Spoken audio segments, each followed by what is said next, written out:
बिस्मिल्लाहिर्रहमानिर्रहीम। तुमसे है पाकिस्तान में खुश आमदीद। मैं हूं साजिद हुसैन। हमेशा की तरह मजबूत मुस्तहकम पाकिस्तान पर बात करने के लिए न सिर्फ पाकिस्तान की तमाम पॉलिटिकल फोर्सेस के रहनुमाओं के साथ साथ दीगर शोबाजात जिंदगी से ताल्लुक रखने वाली शख्सियात से हम बात करते हैं, हम बिजनेस कम्युनिटी से बात करते हैं, हम जर्नलिस्ट से बात करते हैं, कैसे मुल्क को मजबूत मुस्तहकम बनाना है उनसे पूछते हैं। कोविड की फोर्थ वेव और महंगाई दोनों ने ही डेरे डाले हैं।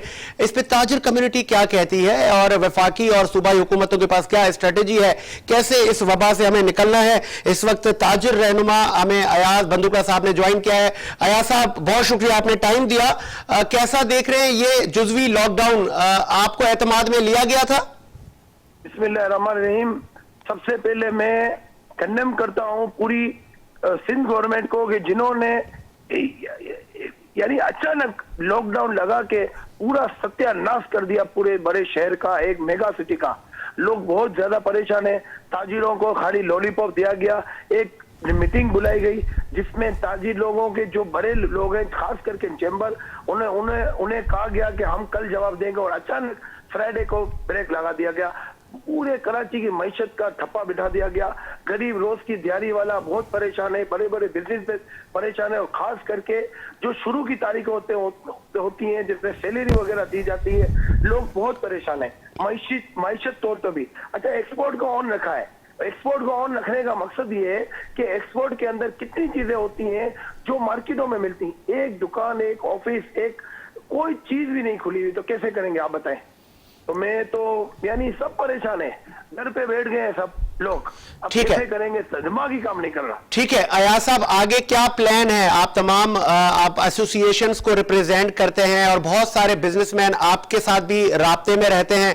आगे क्या प्लान कर रहे हैं 8 अगस्त के बाद? देखिए, हमारी ओल्ड सिटी ताजिर इत्तेहाद जो पूरी कराची की सबसे बड़ी तंजीम है, जिसके चेयरमैन जनाब आलम शेख साहब है, आज शाम को भी मीटिंग हुई हमारी। आइंदा का नया अमल तय हुआ कि 8 तारीख को ऑन कर रहे हैं। आप दिमाग लगाएं कि 8 तारीख को, पहली तारीख पे मुहर्रम की चांद रात होगी। 2 से 3 दिन 4 दिन कारोबार के बाद दोबारा एक बहुत लंबी छुट्टी आ रही है। हर जगह ऐसी बातें हो रही है, तो किस तरह करेंगे?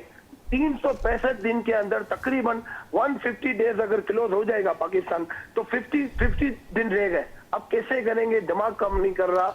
एक्सपोर्ट कैसे करेंगे, इंपोर्ट कैसे करेंगे, काम को किस तरह तय किया जाएगा? ठीक है, दिमाग ही काम नहीं कर रहा। ठीक है अयाज, को देख के मैं एक और बात का वजाहत कर दूं जो खुसूसी तौर पे बात है। खुदा की कसम, लोग अकेले बातें कर रहे हैं, नफ्सियाती मरीज हो गए, लोग परेशान हो गए लोग। ठीक है अयाज बंदूकड़ा साहब, ये भी बताइएगा कि आपकी इस हवाले से गवर्नर सिंध या विफाक से कोई बात हुई है, या सिंध हुकूमत की जो इंतजामिया है उनसे बात हुई है? आगे 8 अगस्त के बाद क्या मजीद नरमियां हैं या और सख्तियां हैं? मसला ये है कि एक सूबे और 18वीं तरमीम के बाद बात तो सिर्फ वजीर आला से की जाती है, मगर कुछ नुमाइंदे बात करते हैं गवर्नर साहब से। अच्छा, गवर्नर साहब से बात करने का मकसद ये है कि ताजिर और सिंध गवर्नमेंट की दुश्मनी हो जाती है। और ये देखा भी क्या, कल एक सियासी तंजीम ने टीवी पे आकर नासिर हुसैन शाह को बताया कि हम कल कराची खोल के रहेंगे। नासिर हुसैन शाह ने जो हाथ को नरम रखा था, मैं तारीफ करूंगा नासिर हुसैन शाह की और सिंध गवर्नमेंट की इस मौके पर कि जिन्होंने, मगर कल नासिर हुसैन शाह का और एक सियासी पार्टी का बहुत ज्यादा यानी कि झगड़ा हो गया। तो इसमें आज इतनी सख्ती कर दी कि समझ लो कि एक होटल के अंदर एक ब्रेड और रोटी लेना भी मुश्किल हो गया है, ये दो तंजीमों के बीच में। ठीक है, ठीक है, रोज नई बात आ रही है सामने। ठीक है अयाज साहब, जमहूरियत है मुल्क में, और जब कुदरती आफात या कोई डिजास्टर जब आते हैं तो अफाम और तफहीम के साथ मामलात को हल किया जाता है। तमाम स्टेक होल्डर मिल बैठकर कोई लाए अमल बनाते हैं और आगे के लिए स्ट्रेटेजी बनती है। तो कोई आप लोग एडवाइस दें ना हुकूमतों को कि क्या करना चाहिए ताकि मईशत भी चले, इस बीमारी से भी हम लड़े। मैं एक ही बात करूंगा कि जब तक आप नीचे शटर के लोगों को, नीचे के तबके को, जो बिजनेसमैन है, छोटे दुकानदार, इनको नहीं बैठेंगे तो फैक्ट्री खोलने का कोई मकसद नहीं है। इस वक्त सबसे ज्यादा दुखी फैक्ट्री और बिजनेसमैन, बड़े बिजनेसमैन है, जब तक नीचे का ही कारोबार बंद होगा तो कैसे बड़ा होगा। और खास करके देखें, हम जो बोलते हैं ना कि एक जगह बैठने का ऐसे हालात के अंदर, तो मैं तो एक ही बात कहूंगा कि मेमन बिरादरी माशाल्लाह, बिजनेसमैन बिरादरी बहुत अच्छा काम कर रही है, इसमें बहुत ज्यादा यानी समझ लो सोशल काम कर रही है। कि और खास करके मैं सैलानी वेलफेयर को सलाम पेश करूंगा कि इन लोगों ने ऐलान किया है कि अल्हम्दुलिल्लाह किसी को भी भूखा नहीं सुनाएंगे इंशाल्लाह ताला, मगर ये मसले का हल नहीं है।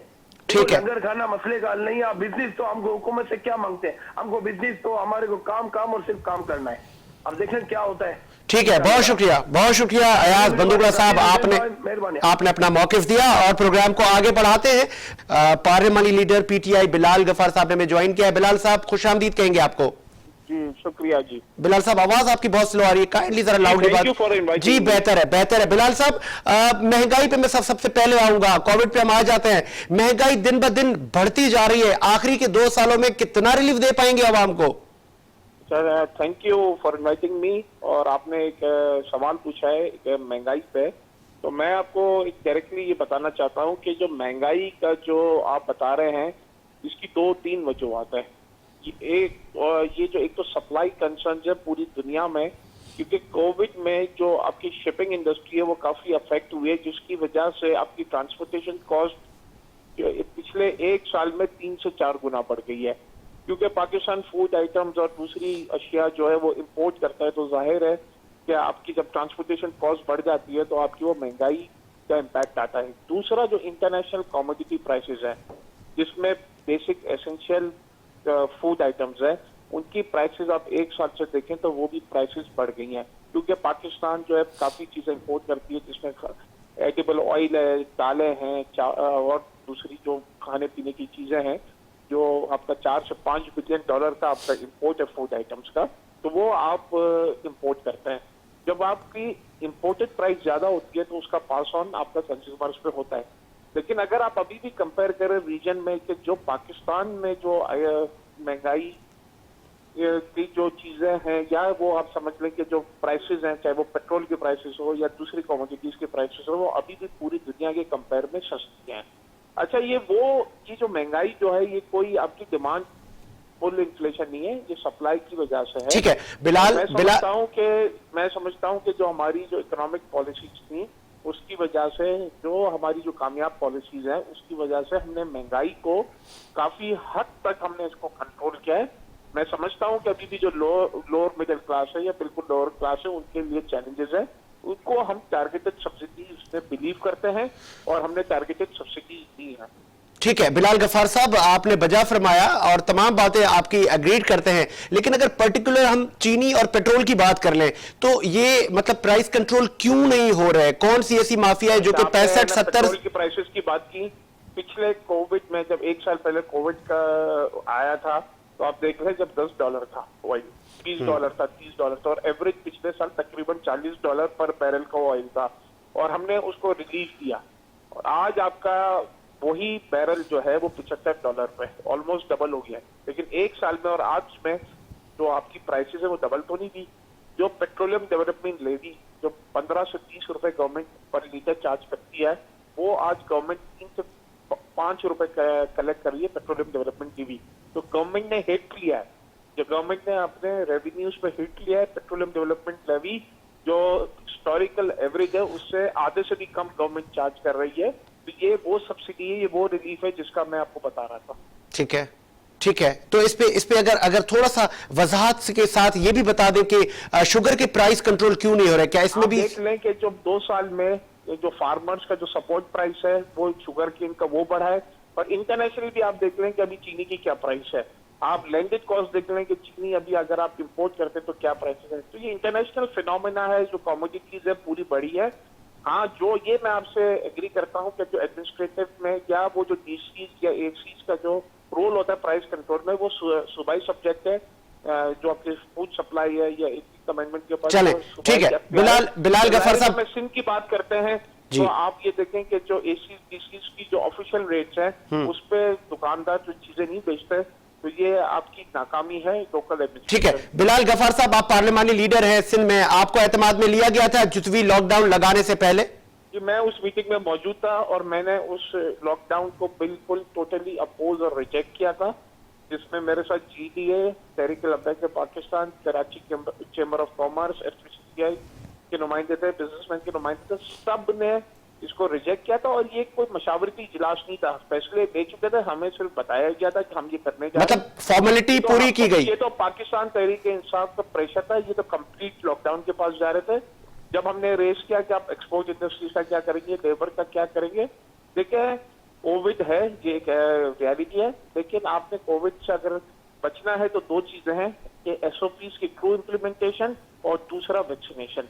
आप देखें कि अल्हम्दुलिल्लाह कल हमने पूरे पाकिस्तान में 1 मिलियन से ज्यादा वैक्सीनेशन डोसेज हुए हैं, जो एक रिकॉर्ड है। तो साथ साथ वैक्सीनेशन के सेंटर्स, जो मैंने लेटर भी लिखा है हेल्थ मिनिस्टर को कि आप कराची और पूरे सिंध में जितने भी अजला हैं, आप उनमें वैक्सीनेशन सेंटर्स बढ़ाएं, कैपेसिटी बिल्डिंग बढ़ाएं, क्योंकि जो रश है तो जितने ठीक है बिलाल, करने में नाकाम हो गए। Sorry for interrupt. Bilal Ghaffar साहब, थर्ड वेव मुझे आज भी याद है, जब पंजाब में उसने डेरे डाले थे तो लाहौर में कंप्लीट लॉकडाउन था और कर्फ्यू सा आलम था, लेकिन जब सिंध में लॉकडाउन होता है तो बहुत सारे तहफुजात आ जाते हैं, लेकिन सिंध हुकूमत कहती है हमने तो तमाम स्टेक होल्डर को एतमाद में लिया था, उससे पहले क्यों नहीं ये मामलात होते? आप BCCI की प्रेस रिलीज देख लें, चेंबर की देख लें, आप रिटेलर्स एसोसिएशन की देख लें, आप तमाम बिजनेसमैन की देख लें, ट्रेडर्स की देख लें, एक्सपोर्टर्स की देख लें, सब ने इस लॉकडाउन को रिजेक्ट किया। देखिए आज आप लॉकडाउन लगा देते हैं, 10 दिन के बाद ये केसेस कम होंगे, आप फिर कारोबार शुरू कर देंगे, फिर केसेस बढ़ जाएंगे, तो आप फिर क्या कम बंद करेंगे? तो यही तमाशा आप करते रहेंगे। आपके पास लॉन्ग टर्म और सस्टेनेबल सोल्यूशन के पास जाना है, और वो आपकी वैक्सीनेशन और दूसरी आपकी SOPs की इम्प्लीमेंटेशन। और हमने पहले दिन से, चाहे वो पंजाब हो या दूसरे सूबे हो, हमने हमेशा एक बात की है, स्मार्ट लॉकडाउन, हॉटस्पॉट की आइडेंटिफिकेशन, जियो फेंसिंग, और ये हमारी कामयाब स्ट्रेटेजी पूरी दुनिया ने रिकॉग्नाइज की है, एक्नॉलेज की है। 4 बेहतरीन ममालिक में पाकिस्तान का शुमार होता है कोविड को स्ट्रेटेजी को अडॉप्ट करने में, और पूरी दुनिया ने एक्नॉलेज किया है कि अगर हम पाकिस्तान की स्ट्रेटेजी हम अपना लेते हैं तो हम खरबों डॉलर, ट्रिलियंस ऑफ डॉलर्स जो है, हम वो तो इसकी सेविंग कर सकते थे। ये दुनिया आज इस बात को एक्सेप्ट करती है कि पाकिस्तान की कोविड स्ट्रेटेजी दुनिया की बेहतरीन स्ट्रेटेजीज में शामिल है। ठीक है, लास्ट सवाल आपसे करूंगा बिलाल गफार साहब। MQM पाकिस्तान और MQM ORC के चेयरमैन फारूक सत्तार साहब की स्टेटमेंट नजर से गुजरी, तो उनका यह कहना था कि कराची वालों को इंतजामी उमूर दिए जाए और यहां पर दीगर दूर दराज से आके लोग बसते हैं, तो ये तासुर क्यों जन्म ले रहा है? तो इसको आप भी तो फुलफिल कर सकते हैं ऑपोजिशन में बैठकर। ना मेरिट में बिलीव करती है, हर चीज मेरिट पे फोकस करती है। हम फेडरल जमातें फेडरेशन की अलामत है, हम किसी तासुब की बात नहीं करते, लेकिन हम किसी से का नाइंसाफी नहीं होने देंगे, चाहे वो जॉब्स में हो, डोमिसाइल का इश्यू हो या दूसरे मामलात हो। हम समझते हैं, और ये हमारा मुतालबा भी है कि आपके जो SHOs हैं या एडमिनिस्ट्रेटर्स हो, वो लोकल हो, ताकि वो आपके लोकल एरियाज को बेहतर तरीके से समझते हैं। लेकिन हम ये कभी भी वो ऐसी बात नहीं करेंगे, ना करेंगे, ना हम ऐसी पॉलिसी अपनाएंगे जिससे तासुब की कोई बदबू आए, क्योंकि पाकिस्तान तहरीक इंसाफ एक गुलदस्ता है, and we believe in national harmony, और सबको, चाहे वो पंजाबी हो, पठान हो, बलोची हो, महाजिर हो, जो कोई भी हो, सिंधी हो, उन सबको एक कौमी धारे में हम शामिल करने में यकीन करते हैं। ठीक है, बहुत अच्छी बात की, और हम फेडरल की अलामत है। बहुत अच्छी बात की। 8 अगस्त के बाद कुछ नरमी देख रहे हैं सर, या मजीद सख्तियां आगे? मुहर्रमुल हराम भी आ रहा है मेरे ख्याल में। इसमें जो है कराची जैसा शहर जो है वो लॉकडाउन को और कंप्लीट लॉकडाउन को बर्दाश्त ही नहीं कर सकता है, क्योंकि आपके पास यहाँ लेबर क्लास है, डेली वेजेस है, और आप बर्दाश्त ही नहीं कर सकते कि आपके पास इकोनॉमिक लॉसेज हो। तो आपने जो है हेल्थ की, सिंध हुकूमत ने अपनी हेल्थ में कैपेसिटी बढ़ानी है, जो मैंने रिसोर्सेज बढ़ानी है। क्यों इन्वेस्ट नहीं किया 2 साल से? क्यों वो 5 अरब रुपए जो कोविड इमरजेंसी के लिए थे वो क्यों खर्च नहीं हुए? ठीक है, बहुत शुक्रिया बिलाल गफार साहब, आपने अपना मौकिफ दिया। प्रोग्राम को आगे बढ़ाते हैं और दीगर पॉलिटिकल फोर्सेस के रहनुमाओं से भी हम बात करेंगे, पाकिस्तान पीपल्स पार्टी के लोगों से भी बात करेंगे, और सहाफ़ी जो सीनियर जर्नलिस्ट हैं उनसे भी हम पूछेंगे कि वो भी ग्राउंड पर होते हैं, किस तरह मामला टैकल किए जा रहे हैं, उनसे भी हम बात करेंगे। और इस वक्त हमें ज्वाइन किया है मुस्तफ़ा बलोच साहब ने। कोशिश होगी कि मुस्तफा बलोच साहब से भी हम पूछें कि सिंध में आपने लॉकडाउन लगाने से पहले किन किन को एतमाद में लिया, किन को नहीं लिया। पार्लियामानी लीडर बिलाल गफार साहब ने कहा कि हमें एतमाद में नहीं लिया गया, हमें सिर्फ बताया गया, फैसले तो हो चुके थे। तो जमहूरियत में तो ये जमहूरियत का हुस्न है कि तमाम चीज़ें आप अफाम और तफहीम के साथ बैठते हैं, चाहे अपोजिशन है, चाहे बिजनेस कम्युनिटी है, दीगर शोबाजात हैं, उनको आप एतमाद पे लेते हैं। मुस्तफा बलोच साहब, क्या आप सुन सकते हैं? जी मुस्तफा बलोच साहब, क्या आपको आवाज आ रही है? जी जी आ रही है। बहुत शुक्रिया मुस्तफा बलोच साहब। अभी बिलाल गफार पार्लियामानी लीडर पाकिस्तान तहरीक इंसाफ, उनसे बात हो रही थी। उन्होंने कहा कि ये जुजवी लॉकडाउन लगाने से पहले हमें एतमाद में नहीं लिया गया था और सिंध हुकूमत ने ये जो स्टेटमेंट दी है, ऐसा कुछ भी नहीं है। हाँ, फैसले हो चुके थे, हमें सिर्फ बताया गया, बुला के सुनाया गया कि ये फैसला हमने कर दिया है और इंप्लीमेंट करने जा रहे हैं, और वो कंप्लीट लॉकडाउन के फैसले थे, ये तो हमने इसको जुजवी में तब्दील करवाया। क्या कहेंगे? देखिए, सबसे पहली बात तो ये कि जो भी फैसले हो रहे थे वो एससीओसी से बाकायदा डिटेल्स शेयर की जा रही थी, और सिंध हुकूमत इख्तियार रखती है कि वो अगर जुज़वी या कंप्लीट लॉकडाउन लगाए, जो उसको बेहतर समझ आता है वो कर सकती है। तो हमने एनसीओसी से शेयर किया हुआ था, एनसीओसी कुछ हद तक अग्रीड थी, लेकिन हमने ये भी डिस्कस किया था कि आप इस चीज को पोलिटिसाइज ना कीजिएगा, क्योंकि हमें पता था कि यहाँ पीटीआई इसको पोलिटिसाइज करेगी। अभी हालिया दिनों में, मेरे ख्याल में 1-2 दिन पहले की बात है कि इनके अपने एमएनए असलम खान ने अपने घर में शादी अपनी फैमिली की, तो उस शादी में कुछ 600 लोग आए, गवर्नर साहब के आए। अब आप एक बात बताएं, जिस शहर में 30% से ऊपर रेशियो जा रहा है कोविड का, वहां पे अगर पीटीआई के एमएनए, पीटीआई के गवर्नर बैठ के अगर एक शादी अटेंड कर रहे हैं और उसको मतलब आप थोड़ा सा एक्सटेंड कर सकते थे, तो एक गैर जिम्मेदाराना अप्रोच है। हम तो यही चाह रहे हैं कि देखें, हमें पता है कि आप बाद में डॉक्टर्स जो है ना वो हॉस्पिटल्स में इस चीज को मैनेज नहीं कर पाएंगे, ये चीज एक खतरनाक लेवल पे जा रही थी, तो उसको मद्देनजर रखते हुए हमने एक लॉकडाउन लगाया। अब उस लॉकडाउन को ये एक सियासी रंग देना चाह रहे हैं, तो ये अच्छा मुस्तफा बलोच, हम इस चीज पे कोई सियासत नहीं करना चाहते। ठीक है मुस्तफा बलोच साहब, जरा सा अगर एक आम आदमी की अगर मैं थिंकिंग बताऊं तो, और जो नौजवान हैं जो इस मुल्क का असासा हैं, जब वो इस तरह की स्टेटमेंट सुनते हैं कि जी एक हुकूमत कहती है कि हमने तमाम स्टेक होल्डर को एतमाद में लिया था और ये तमाम का मुश्तरका फैसला था, तो हम ये जुज़वी लॉकडाउन लगा रहे हैं, लेकिन जब दूसरी जानब हम उनसे पूछते हैं तो वो कहते हैं नहीं जी हमसे नहीं पूछा गया। तो सच क्या झूठ क्या, कुछ आप एविडेंस के साथ बताएं ना हमारे देखने वालों को। हमें एतमाद में लेना था एनसीओसी को, हमें एतमाद में इनके कराची चैप्टर को या सिंध चैप्टर को लेना नहीं था, क्योंकि they are not the stakeholders. Stakeholders is NCOC, जहां पे आपके सारे गवर्नमेंट के और अब हमारे जितने भी इदारे हैं जो इसमें इन्वॉल्व हैं, हमारी फौज इन्वॉल्व है, हमारी जितनी फेडरल गवर्नमेंट के लोग हैं उनके स्टेक्स हैं, जो हमें वैक्सीन जहाँ से हमें चीजें आ रही हैं, बाकी सारी चीजें। तो कहने का मकसद है कि सेंट्रलाइज सिस्टम चल रहा है। अब इसमें हमें कोशिश ये थी कि हम उनको लूप में ले, हमने लिया उनको, हमने उनसे एडवाइस भी ली और हमने अपना भी वो रखा, मौक़िफ़ रखा कि यहाँ पे अगर हम नहीं करेंगे तो ये आगे चल के हमारी सिचुएशन मजीद बदतर हो जाएगी, हॉस्पिटल्स में गुंजाइश नहीं रहेगी।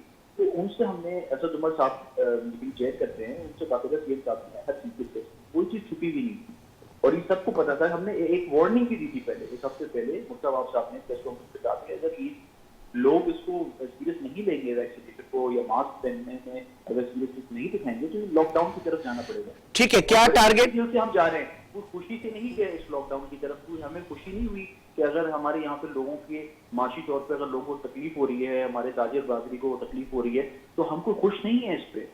ठीक है, हमें बहुत तकलीफ है इस चीज, लेकिन हम आगे जो और मजीद एक हमें जो एक चीज नजर आ रही थी, उससे बचने के लिए हमने ये मुश्किल स्टेप लिया है और हम आवाम से माफी चाहते हैं अगर उनको किसी भी मौके पे कहीं भी कोई तकलीफ हो रही है हमारी स्टेप की वजह से, तो हम माजरत चाहते हैं, लेकिन हमारे लिए उसकी जान ज्यादा है, हमारे लिए सियासत बाद में है, इंसानी जान ज्यादा है। ठीक है, आप मुझे ये भी बताते जाइएगा कि क्या टारगेट सेट किया है, क्या पॉलिसी है, क्या स्ट्रेटेजी है, क्या फैक्ट्स एंड फिगर आगे आपको मेडिकल एक्सपर्ट्स ने बताए होंगे कि जो रेशो इस वक्त चल रहा है वैक्सीनेशन का, 1,85,000 से भी ज्यादा डेली वैक्सीनेशन की जा रही है, तो ये कब रिकॉर्ड रेशियो क्या है हमारा वैक्सीनेशन का कराची में, every day its own record. ठीक है, और आप ये देखें कि इससे और बहुत हद तक कोविड का रेशियो भी कम होता जा रहा है, कोविड स्प्रेड कम होती जा रही है। तो इंशाल्लाह ये लॉकडाउन जैसे खत्म होगा, चीजें ईज आउट हो जाएगी, फिर हम ये सोच सकते हैं कि हम स्मार्ट लॉकडाउन की तरफ जाएं। फिर हम जाहिर है फिर चीजों को थोड़ा सा ईज आउट कर देंगे। जाहिर है हम समझ सकते हैं कि चीजें जो है ना वो शहरी जो है उस तरीके से शायद अगर कोप अप ना कर पाए तो हम उनके लिए कोशिश करेंगे कि ईज आउट, मगर वो भी हम कोऑपरेट करें, वो भी वैक्सीनेशन की तरफ जाएं, इसको सीरियस लें, मास्क पहनना अपना ना छोड़ें। तो इंशाल्लाह जो है ये लॉकडाउन का जैसे टाइम पीरियड खत्म होगा तो चीजें स्मूथ आउट हो जाएंगी, और मेरा यही ख्याल है कि स्मार्ट लॉकडाउन की तरफ। ठीक है, आप अगर नहीं गए, मुमकिन है आप गए होंगे, आपकी सिंध में हुकूमत है, आपने सही कहा कि ये स्ट्रेटेजी होनी चाहिए, लेकिन स्मार्ट लॉकडाउन पीएम साहब की स्ट्रेटेजी को भी अप्रिशिएट किया गया।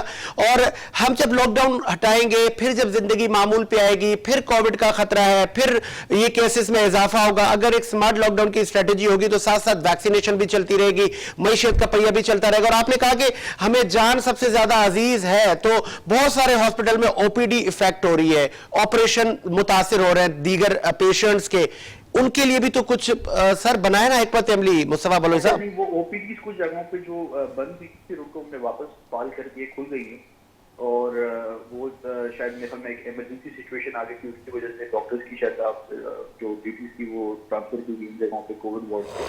तो वो खैर वो बैक टू नॉर्मल आ गई है, तो वहाँ पे ओपीडी चल रही है सरकारी हॉस्पिटल है। लेकिन कहने का मकसद ये कि स्मार्ट लॉकडाउन, देखें स्मार्ट लॉकडाउन अगर यही चीज पंजाब में हो रही है, सारा लॉकडाउन बिल्कुल स्ट्रिक्ट किस्म का जैसे कराची में हो रहा है, लेकिन उस पे जो है ना वो नहीं सर, वहां पे स्कूल भी खुल गए हैं मुस्तफा बलोच साहब, 50% अटेंडेंस होगी। देखिए स्कूल तो हम भी तब खोलेंगे, लेकिन कराची आपको पता है कि मेगा सिटी है, कराची मेट्रोपॉलिटन सिटी, यहाँ की आबादी 3 करोड़ से ऊपर दिखती है। यहाँ पे आप कंपेयर नहीं कर सकते इसको बाकी शहरों से, तो यहाँ पे मैनेज करना थोड़ा सा मुश्किल हो जाता है। और ये ऐसी वबा है जिसमें बड़े बड़े शहरों को बड़े बड़े मुल्कों को मिलाती है, तो इसमें कॉपरेशन। और हाँ ये देखें, आप देखें ना लोगों की भी, आप ये देखें कि लोगों की शायद ये है कि पहले वैक्सीनेशन नहीं लगा रहे थे, जैसे सिम का हमने कहा कि भाई आपकी जो है ना सिम स्टॉप हो जाएंगी, तो फौरन वैक्सीनेशन लगाने तक पहुंच गए। तो लोग इसको जरा सीरियस लें, वैक्सीनेशन लगेगी, आप यकीन करें साजिद, वैक्सीनेशन का रेशियो जैसे बढ़ेगा कोविड का रेशियो कम होता है।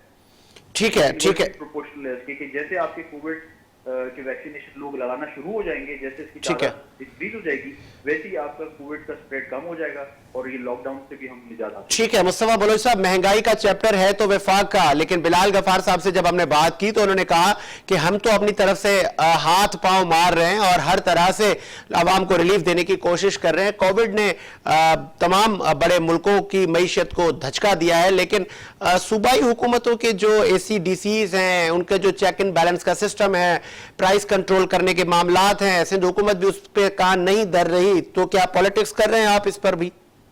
नहीं, बिल्कुल पॉलिटिक्स नहीं कर रहे हैं हम। देखें ना, हम तो देख रहे हैं कि वफाक करके आ रही है पाकिस्तान के वापसी का 1 महीने में 30 रुपये पेट्रोल की कीमत बढ़ जाती है, और ये तो आपको ही पता होगा पेट्रोल की कीमत बढ़ने से तमाम अशिया में जो है ना कीमतों में इजाफा हो जाता है। तो ये बिलाल गफार साहब को क्या ये अंदाजा नहीं है? यही एडवाइस अपने वफाकी हुकूमत को भी दे दें कि वजीर आजम साहब इस चीज की भी जरा नजरसानी करें, जो 1 महीने में 3 दफा आप पेट्रोल की कीमत बढ़ा रहे हैं, बिजली के बिल बढ़ाते जा रहे हैं, इन चीजों से आवाम ज्यादा इफेक्ट हो रही है। सिंध हुकूमत की कोई ऐसी कोई इकोनॉमिक पॉलिसी तो हम नहीं दे सकते ना, हम तो वही चीज जो वफाक इकोनॉमिक पॉलिसी चला रही है वो इम्प्लीमेंटेशन में भी हो रही है। हम कोई नई हमारी कोई 18 अमेंडमेंट के बाद जो भी है हमारे पास इख्तियार हैं, लेकिन इकोनॉमिक जो चैप्टर है वो तो आपके वफाक के पास है। लेकिन आशिया इंस्ट्रक्शंस होती हैं, जो वहां से पॉलिसी होती है, वही मुस्तफा बलोच साहब, अशिया खुर्दनोश की जब वफाक प्राइस तय करता है और प्राइस लिस्ट उसको तमाम सूबे डिवाइड करते हैं, तो उस प्राइस लिस्ट पर अमल करवाना इंतजामिया का काम होता है, तो उसमें कितने मुतहरिक हैं आप? देखें यहाँ पे जितनी भी लोकल एडमिनिस्ट्रेशन है और वो जो प्राइस टैक्स कंट्रोल आपने रमजान में भी देखा, उसके बाद भी चीजें बिल्कुल अगर ऐसे होता तो लोग सरापा एहतजाज होते, लोग कराची में बाहर निकलते, कहीं न कहीं एहतजाजात को नजर आता। कोई ऐसी चीज नहीं है, ये बस एक सियासत, क्योंकि उनको पॉइंट्स स्कोरिंग के लिए कोई बात मिल नहीं रही है। ठीक है, हुकूमत के खिलाफ तो ये ठीक है।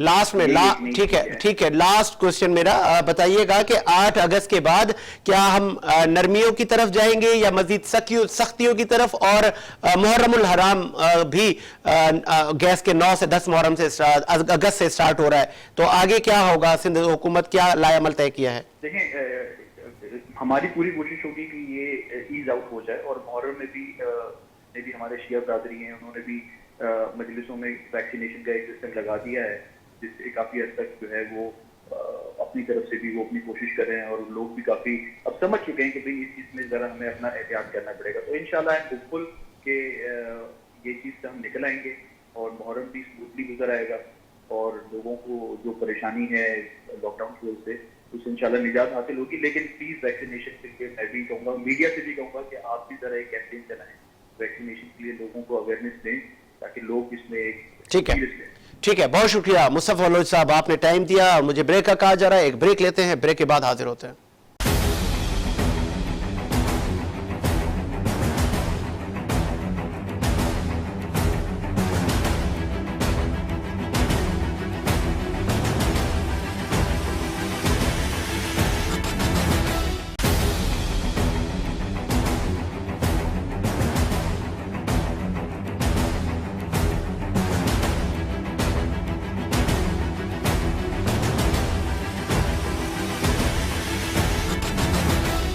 ब्रेक के बाद खुश आमदीद प्रोग्राम को मजीद आगे बढ़ाते हैं। जी, इस वक्त टेलीफोन लाइन पे मौजूद हैं मलिक मुनव्वर साहब। जी मलिक साहब, क्या आप सुन सकते हैं? जी वालेकुम सलाम। जी साजिद भाई कैसे हैं आप? जी बिल्कुल ठीक। मलिक साहब, आपसे पूछना ये था कि जुज़वी लॉकडाउन सिंध में चल रहा है जो कि 8 अगस्त तक है, आगे क्या आपको लग रहा है कि सख्तियां हैं या आगे नरमियां हैं, और वबा की इस वक्त क्या पोजीशन है? देखिए साजिद भाई, जहाँ तक वबा की बात है उसमें तो कोई दो राय नहीं है। वबा तो यकीनी है, मगर अवाम को चाहिए कि वो SOPs उसका इख्तियार करते SOPs, और जो हुकूमती हदायत हैं उसके ऊपर अमल करना चाहिए ताकि जितना भी मुमकिन हो सके इस वबा से बचना चाहिए। दूसरी जानब जो आपने सवाल किया हुकूमती लॉकडाउन का, तो हुकूमत ने तो सिर्फ लॉकडाउन का ऐलान करती है, लॉकडाउन लॉकडाउन, उसके बरअक्स जो उसके नतायज निकलते हैं उसका कभी ख्याल नहीं रखा हुकूमत ने। तो मुराद अली शाह साहब यकीनन इक़दामात ऐलानात तो बहुत अच्छे करते हैं, मगर शायद वो ये बात भूल जाते हैं कि कोई मुतवस्सित तबका भी है, कोई गरीब तबका भी है, कोई दिहाड़ीदार तबका भी है जो सिर्फ रोज कमाता है, रोज खाने वाला, जिसका घर का चूल्हा जला सके, वो लोग भी इसी सूबे का हिस्सा हैं, इन्हीं शहरों का हिस्सा हैं। वो कितने मुतासर होते हैं, क्या हुकूमत उसको फैसिलिटेट करती है या नहीं करती, इस बारे में भी उन्हें सोचना चाहिए। लॉकडाउन लगा दिया जाता है, पसंद ना पसंद की बुनियाद के ऊपर जो है वो कारोबार के ऐलान कर दिए जाते हैं कि फलां खुला होगा, फलां बंद कर दिया जाए। ये एक बादशाही हुक्मनामा होता है, जो बादशाही जैसे फरमान जारी होते हैं, ये फरमान जारी कर दिया जाता है। ठीक है, साथ साथ पुलिस को जो है बेलगाम घोड़े की तरह जो है वो मैदान में उतार दिया जाता है। अच्छा मलिक मुनव्वर साहब, बादशाही है। Sorry for interrupt. Malik Munawwar sahab, third wave जब इस मुल्क में आई थी, और आपको भी याद होगा, तो पंजाब में ज्यादा डेरे डाले गए थे और लाहौर में कर्फ्यू सी एक कैफियत थी और कंप्लीट लॉकडाउन था लाहौर और इस्लामाबाद में। तो सिंध में जब लॉकडाउन लगता है तो सिंध को मजीद ज्यादा, आपको नहीं लगता, क्रिटिसाइज किया जाता है, जबकि सिंध कहता है कि हमने तो सबको एतमाद में लिया, लेकिन जब दूसरे स्टेक होल्डर से पूछते हैं वो कहते हैं हमें एतमाद में नहीं लिया। तो ये स्टेटमेंट इतनी सारी कंफ्यूजन वाली क्यों है, एक स्ट्रेटेजी क्यों नहीं है? देखें, ये सिर्फ अवाम को बेवकूफ बनाने की बातें हैं, चाहे वो वफाक हो या सिंध हो, और दोनों कोरोना के हवाले से तो एक ही पिच पर नजर आते हैं। ये बैरूनी एजेंडे हैं और बैरूनी एजेंडों के निशानों के ऊपर ये इक़दाम उठाए जा रहे हैं। और मगर अगर आप बात करें जो वफाकी हुकूमत ऐलानात करती है, तो यकीनन वही ऐलानात तो सिंध हुकूमत के भी होते हैं, मगर ये है कि सिंध हुकूमत जो है वो नंबरिंग पॉइंट स्कोरिंग देख लें, नंबरिंग की बात कर लें, तो वो पहले जो है वो उससे आगे निकलने की कोशिश करती कि हम भी पिच पर खेले, ताकि वो जो बावर कराना चाहते होंगे कि शायद हम जो है वो जो इक़दाम उठा रहे हैं या हम इस हवाले से जो इक़दाम कर रहे हैं वो बड़े ठोस और मौसर हैं। और मतलब जो एक कहावत है, सबको पहला नंबर आना है, तो उस पहले नंबर की दौड़ है सिंध हुकूमत की। जी जी बिल्कुल यकीनन। मुराद अली शाह साहब तो बिल्कुल पहली पिच पर खेलने के जो है वो जो खिलाड़ी कप्तान साहब की बात की जाती है, वो कप्तान साहब से भी ज्यादा आगे खेलने की कोशिश कर रहे हैं। मगर मैंने आपसे बात की साजिद भाई कि लॉकडाउन से तबाही कितनी हो रही है, कोरोना की वबा इतनी नहीं है कि जिस तरीके से ये इसका पैनिक फैलाया जाता है, और अगर ये वबा को लोगों को कम करके कंट्रोल किया जा सकता है तो भाई आप एसओपी के तहत पुलिस को एक साफ और शफाफ तरीके से अमल दरामद के हवाले से काम दें। पुलिस ने तो अपना धंधा शुरू किया हुआ है, मैं धंधे वाला लफ्ज इस्तेमाल कर रहा हूँ। वो धंधा है कि जो 100 रुपया 200 रुपया 500 रुपया चलते हैं, मोबाइलें आती हैं, वो दुकानदारों से ले रही हैं और वो खुलवाई हुई। लेकिन मुर्तजा वहाब तर्जुमान सिंध हुकूमत का कहना था कि अगर इंतजामिया गफलत बरतेगी या इंतजामिया किसी करप्ट चीज में मुलविस होगी तो उस पर भी कार्रवाई होगी। सिर्फ देखें ना, जहाँ तक सिंध तर्जुमान साहब की बात है, मुर्जा वहाब साहब की आप बात कर रहे हैं। हाँ। मुर्जा वहाब साहब भी मुराद अली शाह साहब के साथ, और चाहे वो वजीर तलीम हो सईद गनी साहब हो, तो ये कैमरों के सामने बैठते हैं, घर से निकलते हैं, दफ्तर में होते हैं, ये दफ्तर से बाहर निकलते हैं, मीडिया को बुलाते हैं और प्रेस कॉन्फ्रेंस कर दी जाती है। प्रेस कॉन्फ्रेंस बहुत अच्छे तरीके से करते हैं, बड़ा जबरदस्त इनको शौक होता है कि घरों से निकलते हैं और प्रेस कॉन्फ्रेंस में ऐलान कर देते हैं कि हाँ ये करना है वो करना है। मगर ये बाहर निकले, ग्रास रूट लेवल पर निकले, बाजारों में निकले, गली कूचे में निकले, वहां पर देखें कि हशर क्या हो रहा है। कराची तो अगर आप देखें, अगर मैं मतलब एक जगह का इलाके की गिनवा सकता हूँ तो उसमें कई जगह पर कारोबार खुला होता है, किसी जगह पे बंद होता है। तो कहीं आप मैं दिखा सकता हूँ, आए मुझे लेके चले, मैं तर्जुमान से कहता हूँ कि आए मैं उनके साथ चलता हूँ, एक बार विजिट हम मीडिया पर्सन लोगों के साथ भी घूम कर देख लें शहर का कि पुलिस क्या कर रही है। पुलिस खुद खुलवा रही है। इवन के मैं आपको ये बताऊं कि पुलिस जो है कुछ तकरीबात भी करवा रही है। अच्छा। 5,000 रुपए या वो पर डे का दे दे, 3,000 पर डे दे, रेट मुकर्रर कर रही है। अच्छा, एक तकरीब मलिक मुनव्वर साहब, एक तकरीब पीटीआई के एमएनए असलम साहब की भी हमें उनके बेटे के वलीमे की भी गालबन क्लिफ्टन के इलाके में दिखने को मिली कि वहां पर भी एक तकरीबात हो रही है, 600 से ज्यादा वहां पर लोग आए हुए थे। तो ये फिर हुकूमतों के अगर ये काम है तो आम आदमी कैसे कंट्रोल करेगा? मैंने बताया साजिद भाई, ये सिर्फ दिहाड़ीदार तबके को बर्बाद करने की जो है ये इक़दामात हैं, ये ऐलानात है, सिर्फ सुहाने लगते हैं। आप देखें फिर असलम खान की आपने बात की, पीटीआई के रहनुमा की, असलम खान की बात की है ना? जी बिल्कुल। तो आप फिर मुकदमा दर्ज किया है, उसने जो है जो एसओपी की खिलाफ वर्जी की है, लॉकडाउन को तोड़ा है उसने, उसके ऊपर तो पर्चा होना चाहिए था, अरेस्ट होना चाहिए था। आम बंदे को आप ठेले वाले को, दुकानदार को, दिहाड़ी वाले को पकड़ते हैं, उनको मेन चौराहों को पटकते हैं, थाने में ले जाते हैं। तो ये आपको मलिक साहब क्लिफ्टन पुलिस का ये कसूर है या हुकूमत की तरफ से उनको इंस्ट्रक्शन नहीं थी कि असलम साहब चूंकि मेंबर नेशनल असेंबली हैं तो उनको असर रसूख है, उनके पास एक शेल्टर है असेंबली का, शायद इसीलिए हुकूमती जो नुमाइंदे हैं या इदारे हरकत में नहीं आए? जब हुकूमती नुमाइंदे खुद ये तमाशा बनाएंगे तो दूसरी फिर अवाम से किस चीज का मिला? अवाम क्यों फॉलो करेंगे इक़दामात को?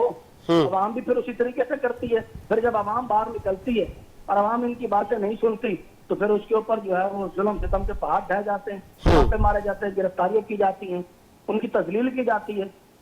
मौजूद इज्जतदार लोग होते हैं, आप देखते हैं पुलिस उनके ऊपर तशद्दुद करने के लाठीचार्ज किया जा रहा होता है। अब दुकानदार ताजिर जो है वो बड़ा मुतासिर हो रहा है, छोटा ताजिर तो बहुत ज्यादा मुतासिर हो रहा है। आप दुकानों के अगर वो शटर खोल के थोड़ा सा काम करते तो अंदर से पुलिस उठा ली जाती है, ग्राउंड में ले जाते हैं, वहां पर अपना रेट मुकर्रर करके थोड़ी देर 2 घंटे बाद पता चलता है कि दुकानदार को छोड़ दिया गया। क्या वहां पर वो दावत खाने गया था खाने में? ठीक है, पैसे लेके छोड़ दिया जाता है। ठीक है, तमाम तक धज्जियां उड़ाई जाती हैं एसओपी की या मामला की। हुकूमत खुद ये लॉकडाउन लगाती भी है और हुकूमती इदारे खुद लॉकडाउन को तोड़ते भी। आगे आपको क्या नजर आ रहा है कि 8 अगस्त के बाद मजीद नरमियां होंगी, मजीद इकदाम सख्त होंगे? क्या कैसे देख रहे हैं आप? आपका जो सहाफती तजुर्बा है या हुकूमती मामलात और आप हर जगह आपकी रसाई है, कैसे आगे क्या देख रहे हैं? देखिए जी, ये बातें तो आपने भी सुनी होंगी कि आगे मुहर्रम अल हराम का जो है महीना है, यकम मुहर्रम हो जाएगी जब इनका ये 8 तारीख का ऐलान खत्म होगा। तो मुझे तो नहीं लगता कि सिंध गवर्नमेंट जो है वो सख्तियां मजीद इसके ऊपर नाफिज कर सके, और अगर वो नाफिज करती भी है तो जो अहले तशी तबका है वो किसी सूरत भी उसको बर्दाश्त नहीं करेगा। जो आजादारी के जो अयाम हैं वो हर हालत में हर तरीके से वो अपनाएंगे।